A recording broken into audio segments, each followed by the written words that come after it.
Agora, agora sim começamos a nossa apresentação.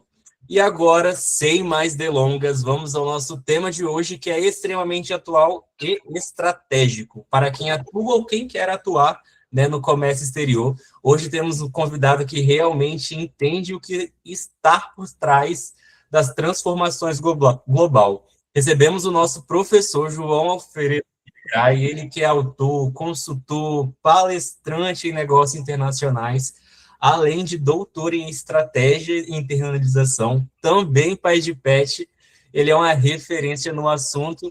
Então, hoje eu chamo aqui para falar, né, desse tema maravilhoso que a gente tem, que é a perspectiva do tarifaço em 2026. Seja muito bem-vindo ao nosso palco, João Alfredo. Muito boa noite, pessoal. Muito obrigado, Jardel, pela apresentação. Obrigado, Abracomex, pelo convite. É sempre uma alegria estar com vocês, estar podendo trocar informações. Aqueles que estão aí conosco nessa penúltima ou antepenúltima segunda-feira de 2025. Pode passar, Jardel, por gentileza. Aqui está a minha apresentação para vocês. Eu, como o Jardel comentou, eu sou advogado, sou formado em Relações Internacionais. Tenho aí uma experiência de cerca de 15 anos em consultoria, em gestão de negócios internacionais, de internacionalização de empresas.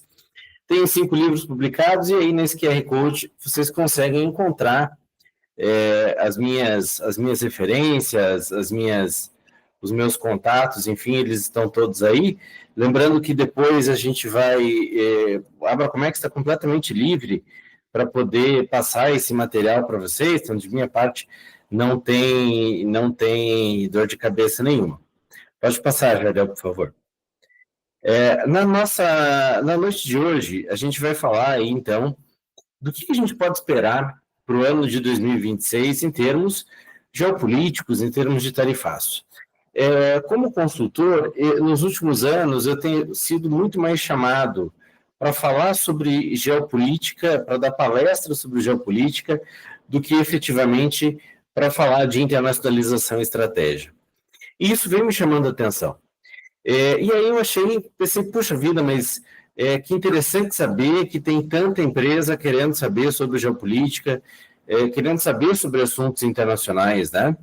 E aí eu achei essa pesquisa da Ernst Young, chamada EY, que é uma das maiores consultorias do mundo, e eles fizeram uma pesquisa lá em 2019, e nessa pesquisa em 2019, a Ernst Young percebeu que 40% dos conselhos de empresas avaliavam regularmente os impactos dos riscos geopolíticos.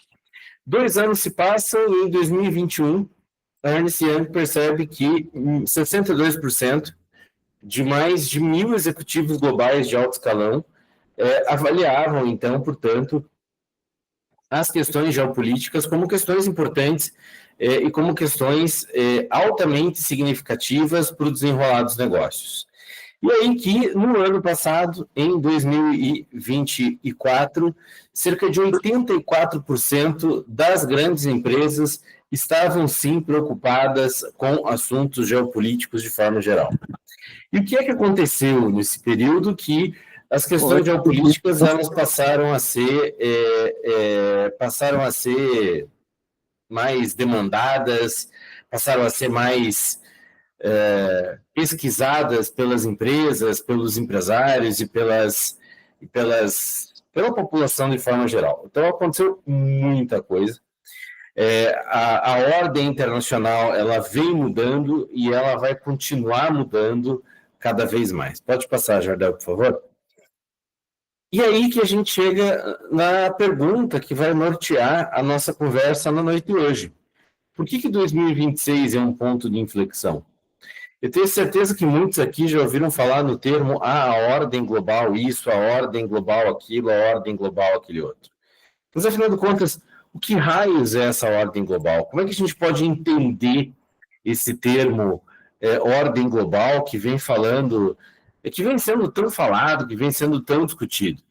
A gente passou aí por uma série de situações nos últimos 2 ou 3 anos, e aqui eu não quero deixar ninguém alarmado, né, mas a pergunta que mais me faziam, como alguém que estuda geopolítica, eu sou colunista de geopolítica de alguns jornais, era assim, você acha que a gente vai ter uma terceira guerra mundial? Eu falava, não sei, talvez, uma situação distante. E nos últimos anos, de novo, não quero alarmar ninguém, a pergunta deixou de ser se vai ter, mas quando vai ter. Porque as coisas vêm mudando muito.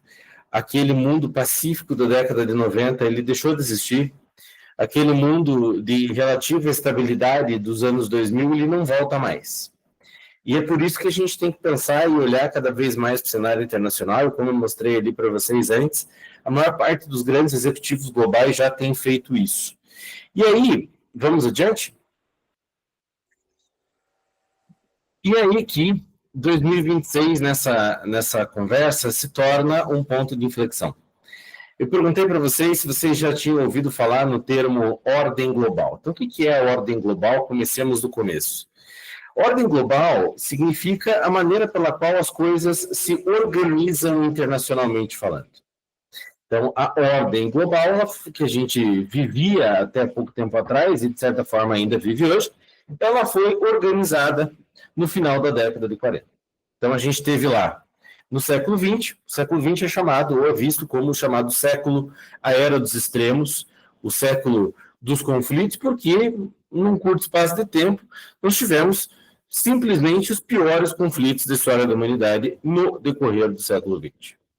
E aí que, entre 1939 e 1945, nós temos a Segunda Guerra Mundial, e a percepção que se teve durante a Segunda Guerra Mundial foi a seguinte, olha só, entre 1914 e 1918 houve uma guerra.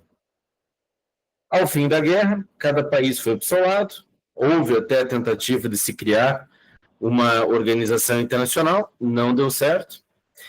Em 29, nós tivemos uma crise que foi global, e naquela crise de 29 não havia uma organização internacional de caráter econômico.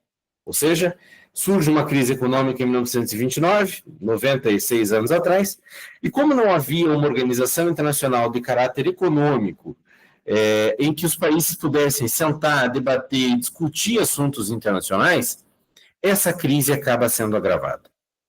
E aí que, de 39 até 45, chega-se a uma Segunda Guerra Mundial.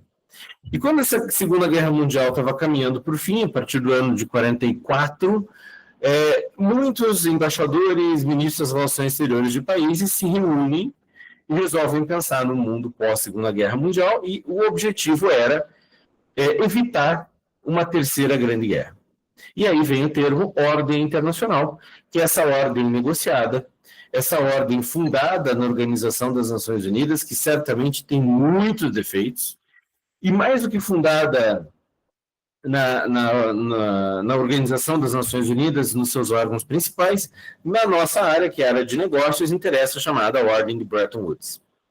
Bretton Woods é um conjunto de reuniões e acordos que foram firmados na cidade de Bretton Woods, nos Estados Unidos, em 1944. E a Ordem de Bretton Woods trouxe o Banco Internacional de Reconstrução e Desenvolvimento, o atual Banco Mundial, que, à época, servia para financiar a reconstrução dos países afetados pela guerra. A Ordem de Bretton Woods trouxe o Fundo Monetário Internacional, servia para entender as crises econômicas e evitar que elas ocorressem, e trouxe o Acordo Geral de Tarifas e Comércio, chamado de GATT. Então, a ideia era a liberalização comercial, a ideia era criar regras básicas para o comércio global, para evitar que esse comércio ele entrasse em movimentos de protecionismo. E aí o que eu pergunto para vocês é o que aconteceu com esse protecionismo?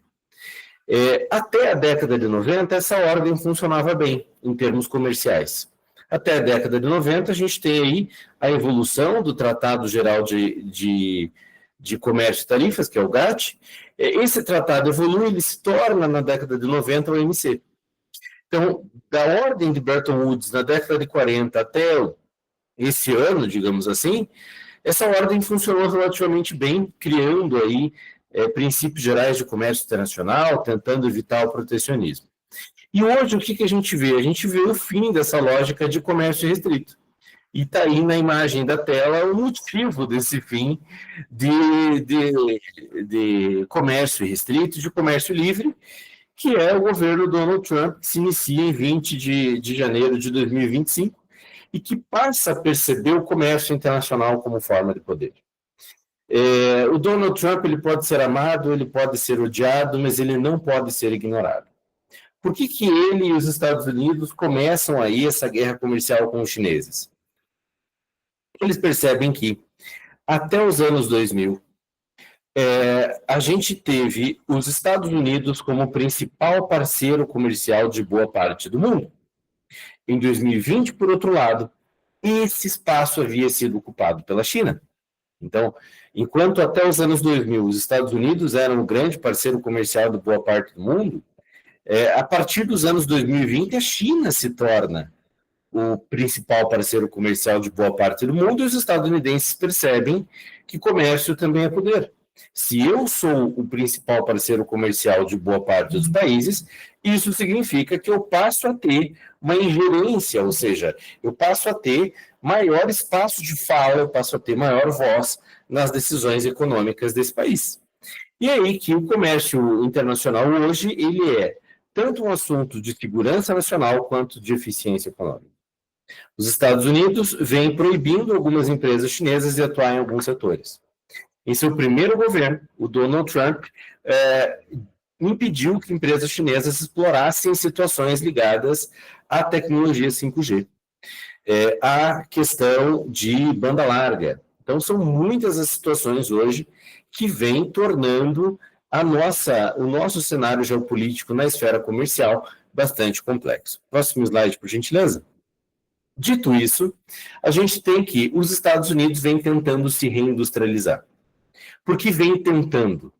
Porque eles perceberam esse crescimento da China, a China que diversificou mercados, a China que se tornou o maior exportador do mundo a partir de 2008. E durante a década de 90, muitas empresas do Ocidente levavam a sua produção para a China, não apenas por mão de obra mais barata, mas também por facilidades logísticas, por câmbio desvalorizado e por uma série de outras situações. Então, os Estados Unidos percebem que a China se tornou o maior parceiro comercial de boa parte do planeta e tentam se reindustrializar. E aí vem o lema do Donald Trump, que é Make America Great Again, ou Faça a América Grande Novamente. A tentativa do Donald Trump é de trazer empresas estadunidenses que produziam na China para que essas empresas voltem a produzir nos Estados Unidos. Mas será que isso é fácil, pessoal? E a resposta é um sonoro não. Isso não é tão fácil. Por que isso não é tão fácil? Porque já existem cadeias de produção organizadas pelo mundo. Então, são empresas estadunidenses que produzem na China a partir de matéria-prima enviada para a China pelo mundo todo. Aí, com isso, a China deixa de ser apenas um produtor, apenas produtor de tecnologia que os outros criam, e a China passou a ser um país que produz as próprias tecnologias. Com o tarifaço do Donald Trump, os chineses passaram a diversificar mercado. Eu vou mostrar logo a seguir para vocês uma notícia, então eu vou deixar isso para falar daqui a pouquinho. Os chineses, eles diversificam mercados, a União Europeia vem apostando em regulação, então tem sido cada vez mais difícil acessar o mercado da União Europeia. Qualquer coisinha que você quer vender hoje para a União Europeia precisa ter garantias de sustentabilidade, o que torna essa venda um pouco mais difícil. E aí que nas últimas semanas o nosso amigo Donald Trump, ele tem passado por graves problemas relativos à sua popularidade e aprovação. Porque quando ele coloca tarifas sobre produtos importados pelos Estados Unidos, o que ele faz é, na prática, deixar esses produtos mais caros para o consumidor estadunidense. O café brasileiro, as carnes brasileiras, os vinhos europeus, as frutas tropicais de toda a América do Sul, isso tudo ficou muito mais caro em virtude dessas tarifas, que acabaram pesando profundamente sobre o consumidor estadunidense e sobre o eleitor do Trump. E aí, será que essas tarifas todas, elas ajudaram os Estados Unidos a frear as exportações chinesas? Próximo slide, a gente tem a resposta. A resposta é não. A semana passada, uma semana atrás, precisamente, a China bateu uma marca de $1 trilhão de superávit. Vamos só fazer um lembrete aqui. O que é um superávit? Superávit é a diferença entre o que você... superávit é o que acontece quando um país exporta mais do que importa. Se eu mais importo, eu tenho déficit. Se eu mais exporto, eu tenho superávit. E assim a China continua exportando horrores, mesmo com o tarifaço do Donald Trump. E por quê? Porque eles diversificaram o mercado. Ao invés de eles simplesmente mandarem um produto para os Estados Unidos, agora que tem tarifa, eles mandam para o Canadá, mandam para o México. Isso é o que a gente chama de exportação indireta. E aí chegam duas palavras que vocês têm que conhecer, por gentileza. E essas duas palavras, elas são friendshoring e nearshoring. Então, como raios os chineses batem recorde de exportação nesse mundo fragmentado e desse mundo de comércio tão agora mais complicado por essas barreiras protecionistas que vêm surgindo cada vez mais. O que é o tal do friendshoring? É o produzir e comercializar em países que são politicamente alinhados comigo. Então, friend vem do termo amigo, eu vou produzir em países amigos, em países que são mais previsíveis, e vou deixar a produção não mais naquele país que está lá longe, naquele país que está distante. E o outro termo é o termo nearshoring, que significa realocar a produção para países geograficamente próximos. É mais ou menos o que os Estados Unidos fazem quando as suas empresas produzem, por exemplo, no México. O México tem uma grande divisa com os Estados Unidos, produzir no México é mais barato do que produzir nos Estados Unidos. E esses dois termos, eles vêm nos mostrando o que eu chamo de fim da neutralidade comercial. O que significa isso? Isso significa que nós estamos percebendo que o comércio, ele já não é mais algo livre, ele é algo que passa por assuntos geopolíticos. Então, se eu, Brasil, comercializo muito com aqueles que os Estados Unidos, por exemplo, consideram seus inimigos, consideram seus antagonistas, isso pode ter efeitos para as minhas relações com os Estados Unidos. Se a União Europeia adota políticas que os Estados Unidos e o Donald Trump hoje consideram como anti-Estados Unidos, isso vai ter efeitos comerciais. E a questão é que, desde a década de 90, como eu comentei, a produção vem se organizando. Ela vem se organizando para produzir na China com matéria-prima vinda do Brasil e da Rússia, por exemplo. Ou empresas que produzem na Índia com matéria-prima que vem da Rússia, do Brasil e da Argentina. Agora, desmontar essas cadeias e trazê-las para países mais amigáveis ou países mais próximos não tem sido tão fácil, mas tem sido uma tentativa das empresas para tentar burlar esse mundo de tarifas que a gente está vivendo. Na sequência, por gentileza. E aí vem a pergunta do milhão dessa noite, que é onde é que o Brasil entra nesse tabuleiro? E uma pergunta que eu sempre faço é, vocês acham que o Brasil é um grande exportador?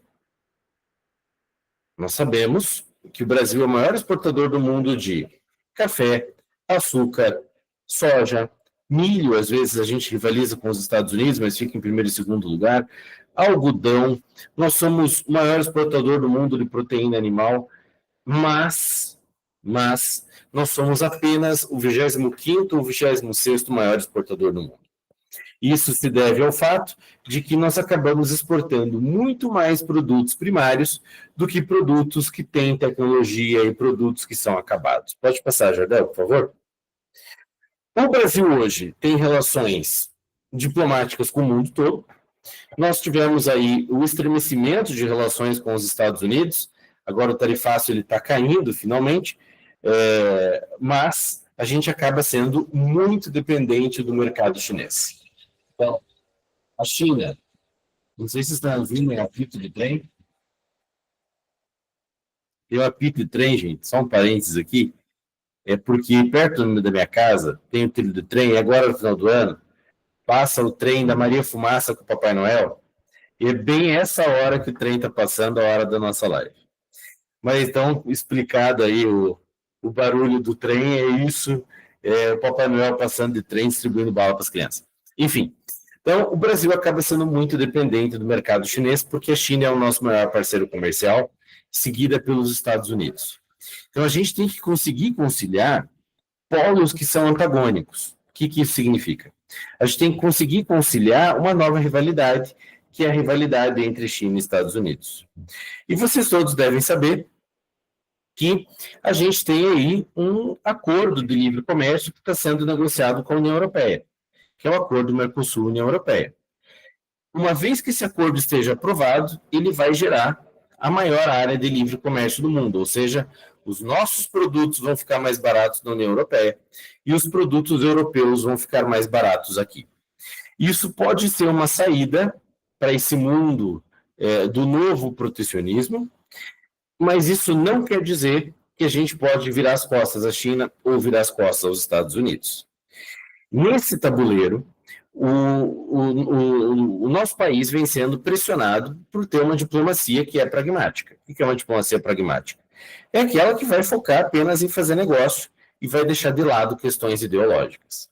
Porque a gente pode ter retaliação, como a gente já teve. O Brasil produz muito na China, ou manda muito produto para a China, é muito dependente da China, então eu vou dificultar a entrada de produto brasileiro no meu mercado. E a partir do momento que esse tipo de retaliação ocorre, como ocorreu recentemente em relação aos Estados Unidos, a gente acaba tendo grandes problemas para escoar a nossa produção. Desde que a gente foi vítima aí do tarifaço do Trump, setores foram muito afetados. Por exemplo, no estado do Paraná, de onde eu falo, a gente teve o setor madeireiro e o setor de piscicultura muito afetados. Empresas que produziam madeira e móveis tiveram que demitir, tiveram que dar férias coletivas. Paraná é responsável por 40% da produção brasileira de frango e 30% da produção brasileira de tilápia, itens que a gente vendia muito para os Estados Unidos. E esses dois setores também foram bastante afetados.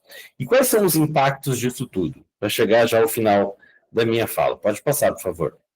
Os impactos disso tudo é que a gente tem, para o comércio exterior brasileiro, uma incerteza em um aumento de custos.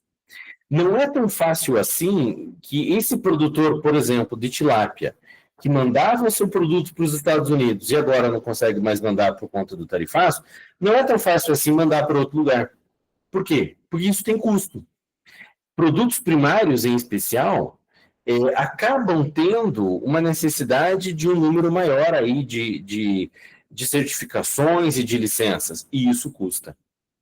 O outro ponto é que a gente tem que mudar o destino comercial.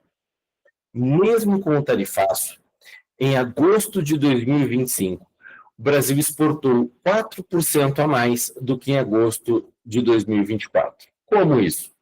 Porque a gente foi buscar outros destinos, porque a gente foi achar novos parceiros comerciais.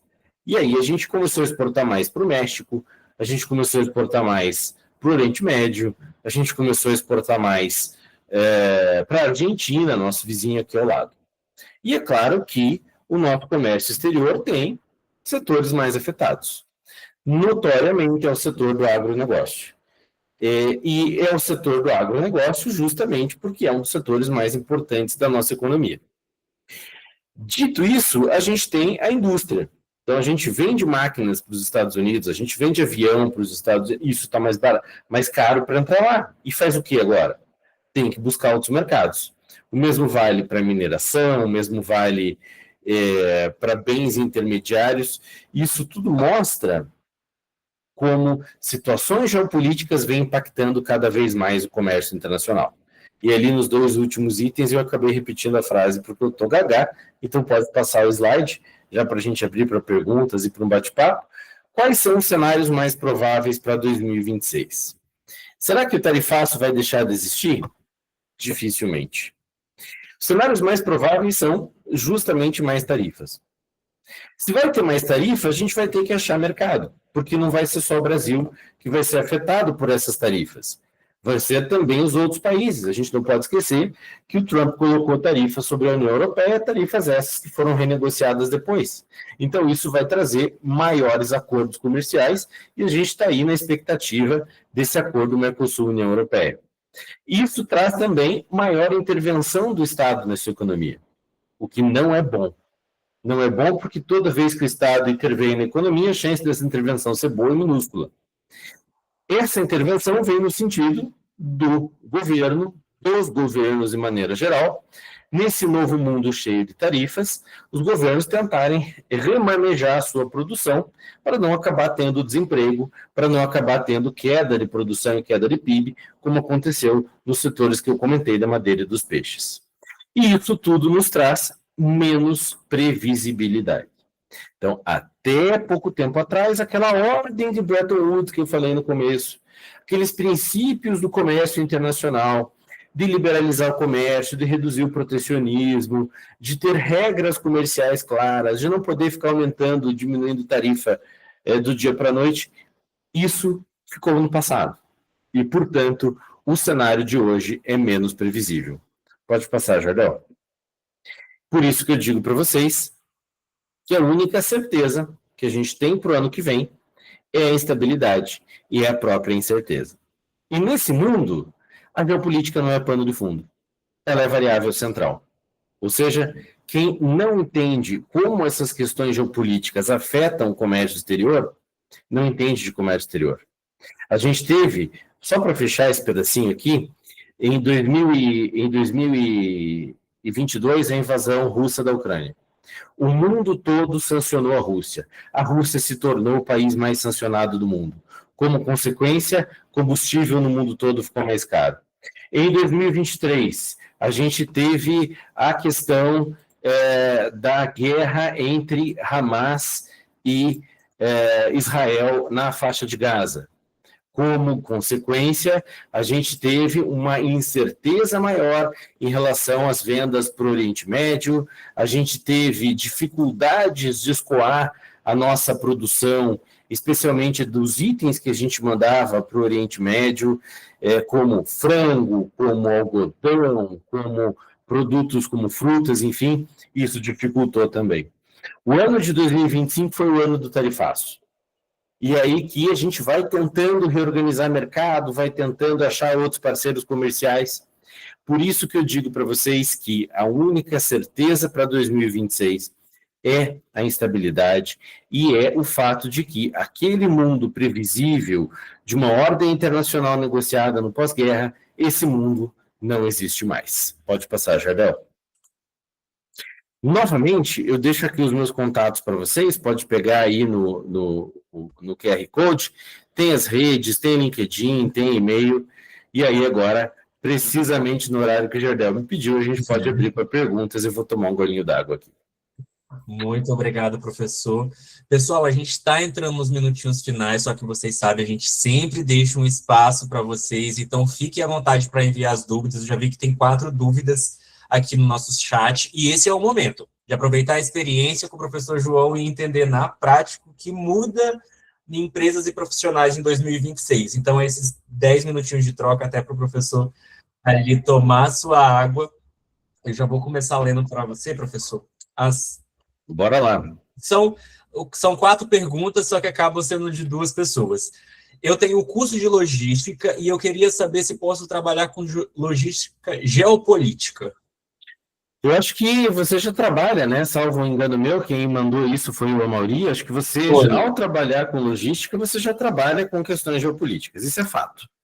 Isso é fato porque eu comentei da questão do Israel e Hamas.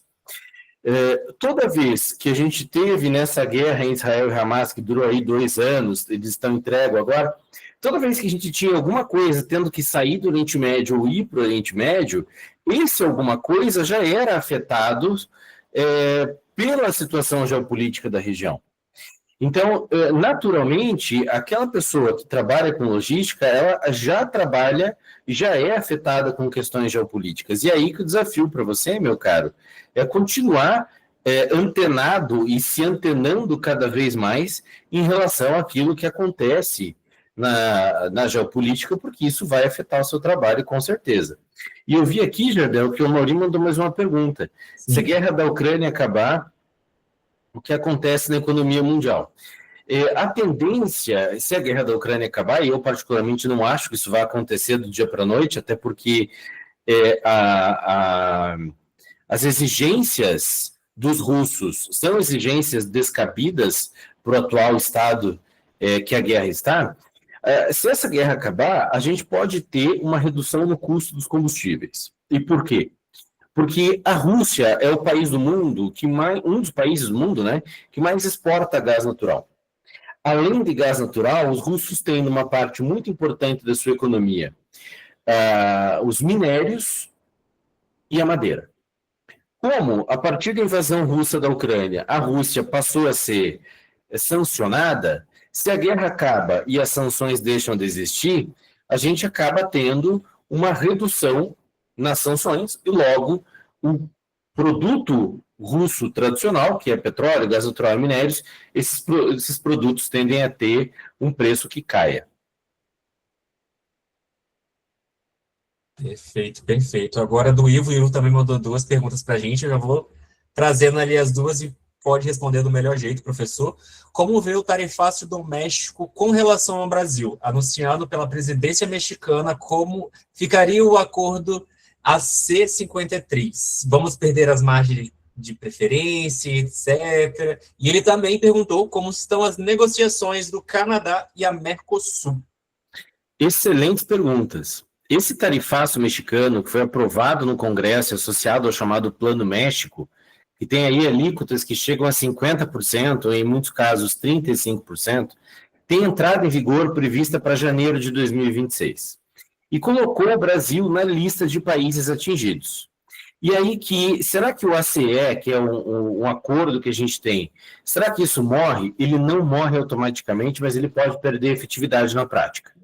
Esse acordo rege produtos não automotivos e concede margens de preferência em cerca de 790, 800 linhas aí de NCM. Então, em tese, itens cobertos por esse acordo, que é o Acordo de Complementação Econômica, o México deve continuar aplicando preferência. O problema é que se o México mexe aí nessa margem sobre a tarifa, esse imposto, a preferência continua existindo no papel, mas o imposto pode ser aplicado. A gente ainda tem dúvidas porque os mexicanos não explicaram como é que vão fazer essa cobrança. E o acordo ACE 53, que você mencionou, ele cobre um universo limitado de itens. Ele não é um acordo de livre comércio amplo, né? A gente tem aí, então, esse cenário que o México ainda não disse aquilo que vai aplicar ou não vai aplicar, e em termos operacionais, esse acordo tende a perder um pouco da sua efetividade. E em termos do acordo Mercosul-Canadá, depois de quase 4 anos paralisado, desde 2021, essas negociações formais, elas foram retomadas agora esse ano, com reuniões em Brasília e com agenda conjunta entre os negociadores. Então, as partes do Mercosul e do Canadá reativaram o diálogo com foco em acesso ao mercado, facilitação e cooperação aduaneira, simplificação de barreiras sanitárias e fitossanitárias. E o comércio de mercadorias entre o Mercosul e o Canadá, ele está crescendo. Lembrando que o Mercosul é mais importante para o Canadá do que o Canadá é para o Mercosul. E por que eu explico isso? Porque a gente é maior. O Canadá pode ser grande em termos territoriais, mas a população canadense é pequena, cerca de 38, 40 milhões de pessoas. E como o Canadá também está sendo afetado pelo tarifaço do Donald Trump, é importante para eles encontrar outros caminhos para os seus produtos. E aí eles olham para o Mercosul. Então, tanto canadenses quanto nós aqui, nós temos pressa, mas para eles é mais importante do que é para nós.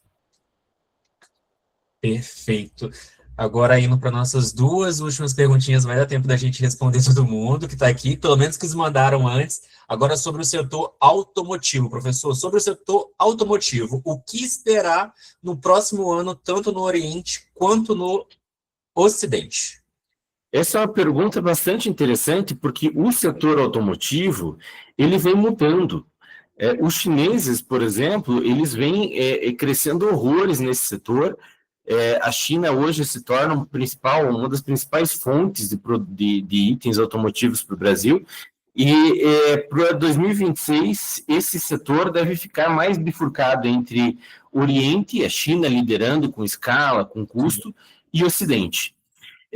O que eu espero, com base no que já está acontecendo, é uma venda maior de veículos elétricos, por exemplo, mas com desaceleração e com guerra de preço, né?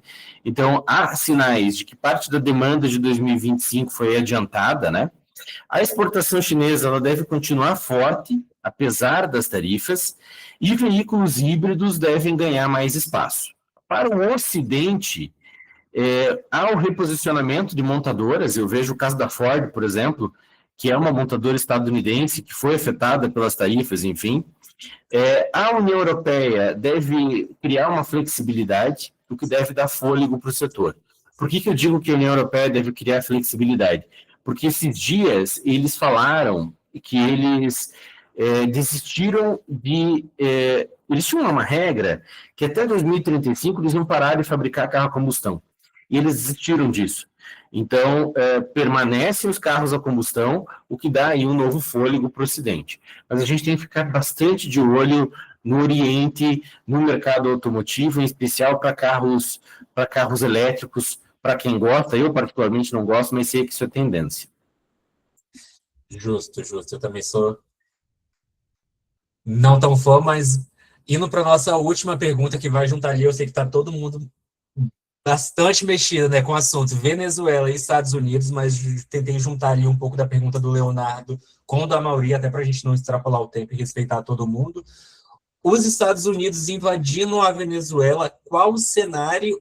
E se os Estados Unidos entram em crise em 2026, caso entre, qual é esse cenário também?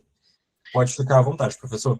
Eu não acho que os Estados Unidos entram em crise em 2026, eu acho que 2026 tende a ter uma popularidade do Trump caindo cada vez mais. E por quê? Porque quando ele colocou tarifa sobre todos os produtos, praticamente, ele tornou os produtos importados mais caros, e muitos desses itens importados eram insumos para empresas estadunidenses, que agora estão pagando mais caro em seus próprios insumos. E isso deixou o custo de vida nos Estados Unidos mais elevado. Então, eu acho que eles devem sofrer com inflação, e isso deve corroer aí um pouco da popularidade do Donald Trump. Na sequência, sobre a Venezuela, eu não acredito que eles vão fazer uma invasão de fato de mandar soldados para lá. O que eu acredito que deve ocorrer pelas próximas semanas é bombardeio ao solo venezuelano. Então, o que a gente viu foi os Estados Unidos atacando embarcações supostamente que carregavam droga saindo da Venezuela no Mar do Caribe. Até então, esses ataques foram feitos para as embarcações e para o Mar do Caribe em si. O que eu imagino que deva acontecer pelas próximas semanas são ataques ao solo venezuelano. E certamente, pode anotar o que eu estou dizendo, certamente, quando isso acontecer, os Estados Unidos vão dizer que atacaram locais de produção, distribuição e comercialização de drogas. Não que isso seja efetivamente verdadeiro. Segundo os Estados Unidos, há na Venezuela um cartel de drogas chamado de Los Soles, que significa os sóis. Por quê? Porque os generais venezuelanos usam uma insígnia aqui no ombro, aqui no braço, aqui do lado, que é um sol. E, segundo os Estados Unidos, a Venezuela é um narco-estado e os militares venezuelanos auxiliam a venda de droga da Venezuela para o exterior. Dito isso, pode sim haver um ataque em solo na Venezuela, não que esse ataque seja efetivamente os Estados Unidos mandando seus soldados para lá. O que vai acontecer com isso? Aí a gente vai ter um aumento no preço do petróleo, uma vez que a Venezuela tem a maior reserva de petróleo conhecida. Vai cair o governo do Nicolás Maduro? Muito possivelmente, mas ainda é cedo para dizer.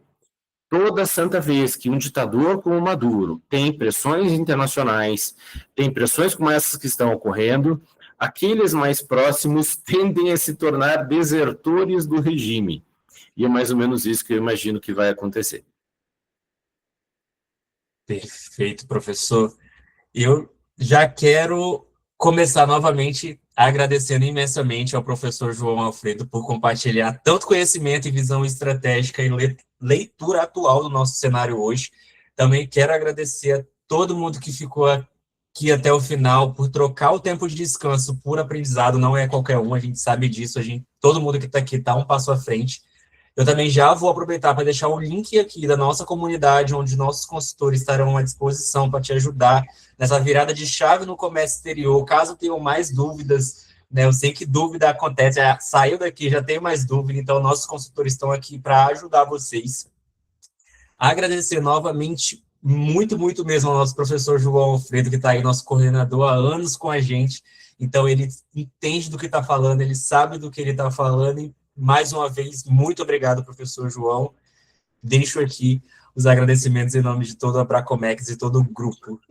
Eu que fico feliz, desejo a todos um excelente, uma boa semana, né? Um excelente final de ano. E aí, quem quiser trocar uma ideia, só chamar ali nos links do QR Code, sempre vai ser muito bom falar com vocês, pode mandar dúvida, pode mandar pergunta, que na medida do possível eu tento responder todo mundo.